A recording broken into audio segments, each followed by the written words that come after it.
Beneath the soft soil of Beaumont, Texas, nestled beneath centuries-old trees and wrapped in the silence of forgotten prayers, lies Pear Orchard Cemetery, a resting place that tells the story of a people who have long fought for dignity, not just in life, but in memory.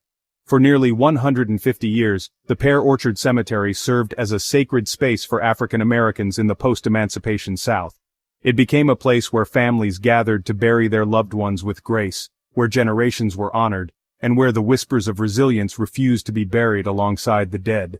Yet, like many African American cemeteries across the country, Pear Orchard slipped through the cracks of preservation. Unmarked graves faded into overgrowth, names wore away, history almost forgotten. Until now. In May 2025, the Texas Historical Commission officially designated Pear Orchard Cemetery as a historic Texas cemetery, a moment of both celebration and reckoning. With this recognition, the stories buried here have been lifted from the soil and returned to the living. Over 470 souls rest here, among them veterans of World War I and II, the Korean War, and even Buffalo Soldiers, black men who fought for a country that often denied them their humanity. It is difficult to overstate the importance of this moment, because cemeteries like Pear Orchard are more than burial grounds. They are community archives. They are testaments to black survival, faith, and kinship. They speak of a time when African Americans denied access to white cemeteries, created sacred spaces of their own, quiet acts of resistance in the face of segregation. But for generations, many of these cemeteries were left to decay. Their neglect was not accidental, it was systemic. Without historical markers or state recognition, they remained invisible. Erasure by silence. The designation of Pear Orchard disrupts that silence. It says, "We remember." This victory didn't happen overnight. It came from the relentless work of local residents, community historians, and descendants who refused to let the names of their ancestors be lost.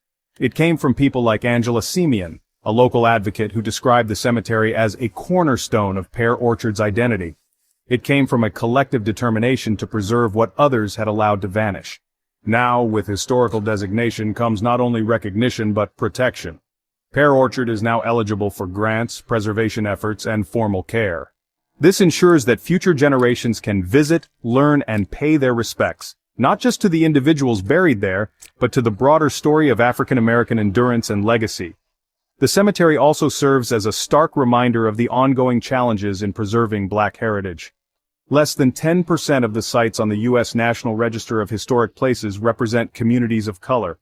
This imbalance reflects a deeper historical neglect, and correcting it requires conscious effort, not only to preserve spaces like Pear Orchard but to actively seek out those still at risk of being lost. Walking through the cemetery today, the silence feels different. It no longer speaks of forgetting. It sings of remembrance. Names that once faded are now etched in memory and protected by history. This is not just about a plot of land in Beaumont, it's about justice, about reclaiming stories that matter, about honoring ancestors who, even in death, deserve dignity and respect. Pear Orchard Cemetery is now officially historic. But for the families who buried their loved ones here, for the community that fought for this recognition, and for a nation reckoning with its past, it was always sacred. As we honor Pear Orchard Cemetery, let us also remember the thousands of other African American burial sites still waiting to be acknowledged. History cannot be whole until all its voices are heard, even those buried in silence.